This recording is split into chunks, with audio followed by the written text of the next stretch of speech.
This TV and this thing. Oh, come on.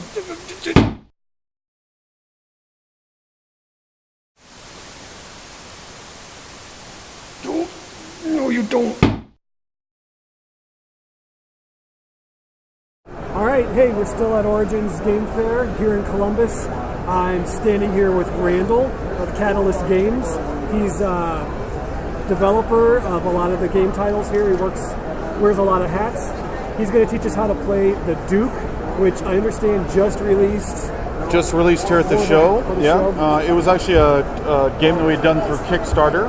We were actually going to publish it ourselves, but using Kickstarter, the community was able to help us get it out earlier in the schedule. We have a lot of much bigger products that kind of clogs up that channel a lot of times, and so we felt that this game was good enough. We wanted to get it out, and so all of those are shipping out now to the backers, and it's here available to show for the first time. And then early July is when it'll be available in game stores. All right. So can you just walk us through the Duke and how it plays? You bet. So the Duke is a tile laying game. It has a great quick setup. You're simply going to place the Duke tile in one of these two starting squares.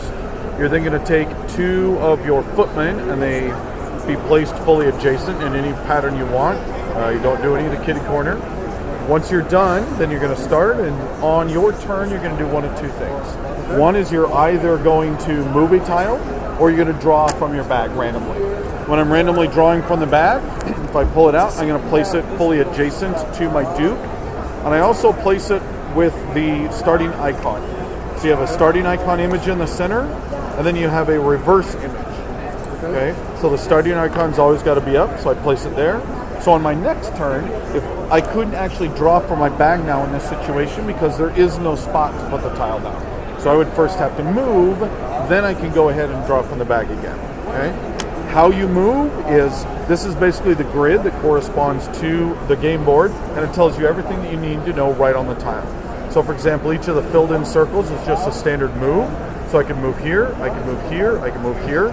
I can't move here because I can never occupy one of my own tile spots. Once I've moved, I'm then going to flip the tile over and suddenly have a slightly different movement profile that I'm going to have to deal with. And so it's a changing dynamic of both the strategy that I have to play with, but then also the strategy that the opponent has to play with as the tiles are rotating back and forth through play.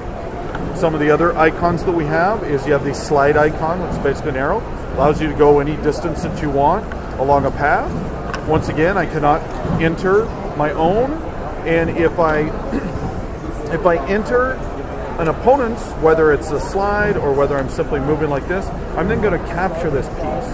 And then once again, I'm going to go ahead and flip the tile over. Okay. Some of the others is we have the jump icon.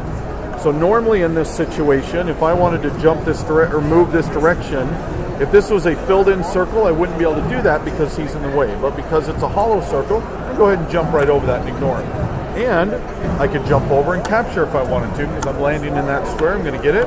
Once again, I'm going to go ahead and flip over and change my movement profile. The last two that we have, there's a couple more, but the last two that are relevant is first we have the strike icon, which is one of these little stars. It's basically an attack from a distance. It allows me to go ahead and I can say I'm going to capture your footman, and then he doesn't move, but once again he's going to flip. Okay. The last one is called the command icon. And the way that the command icon works, it's these little divots that are out in the corner. So the Duchess actually has two move icons and two command icons. So sometimes you will see that mix of multiple icons in a single square. So in this instance, with the command icon, if there is a tile occupying any one of the indicated command squares, I can then move it to any of the other ones. So I can move it here, I can move it here, or I can come all the way over here, capture your tile. Now once again, he doesn't move, but the Duchess is the one that's going to flip because she's the one that used her ability. So that's pretty much the game. Why don't we go ahead and set up? If you want to, we can play a couple little turns here. Like that, okay. Just draw one tile randomly. I'm going to place it out just like that. You always orient the name so it faces your part on the board. So even if you're moving clear over and pulling tiles and placing them clear on the other side of the board from yourself, you're still always orienting them to you so you know exactly who's who. So I will go ahead and move him up, flip him over. So now you have to move a tile because you don't have an open spot.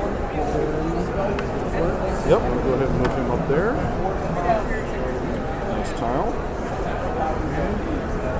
Move over there. Move like that.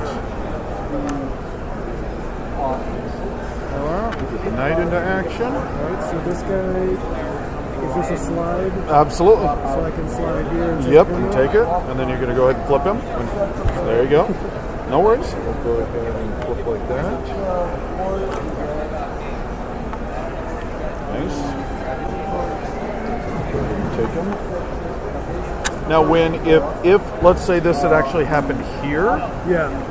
okay, then I would have put the Duke in danger, and we say that's a guard, basically like check. Sure. Okay. Okay.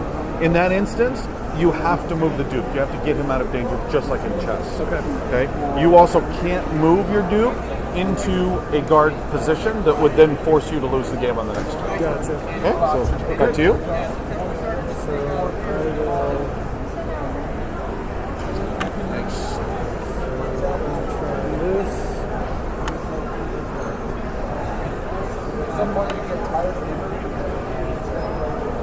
Capture him, right? Yep. He flips. Flips him over.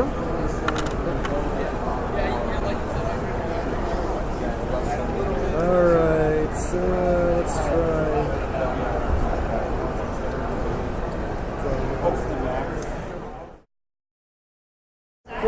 So there you go. It's $35 here at the show. If you buy it at the show, you're going to get a unique tile with the rules online. And then also there is free print and play rules, meaning it's the complete rules of the game with a board and counters you can print out and play the entire game yourself to see if you really like it, and then you can check the game out that way. Excellent. Okay? Awesome. Any other questions? Yeah. Can you tell us a little bit about just what else is coming down the line for Catalyst? What do you guys got planned for this summer and this year? Sure. Catalyst Game Labs is mostly renowned for publishing Battletech and Shadowrun that have been around since the dawn of time. It feels like some days. And we just got here at the show the 5th edition release of Shadowrun. It's the softcover Origin Special Edition that we did a pre-release on, and then later in the summer the full hardcover edition will be coming out. And then along with that, we have this whole year of Shadowrun that we're working on. There's that. There's a Shadowrun introductory box set, which is the first time it's had that. We have a Shadowrun deck building game called Crossfire. We have a board game that's being worked on. I'm developing a miniatures game called Sprawlgangers that's based heavily on the old Necromunda style of a really good play, but a lot of good campaign play. So we have tons and tons of stuff for Shadowrun. For Battletech, one of the things I'm most excited about is we have something called Alpha Strike coming out. If you're a tabletop miniatures player, Dust Warfare, Warhammer 40k, War Machine, then this is really the book for you. It takes all the enjoyment of Battletech and turns it into the full experience of quick play, very little stats for each of the mechs, but still retains all the flavor of what makes Battletech, giant robots awesome. We have some additional expansions that'll be coming out for the Duke that are just additional tiles that are going to be really fun to play with. We have some additional games, some more tabletop games. We're moving, we had Bounce of Power last year, we have Duke this year. So we are coming out with a little more along those lines.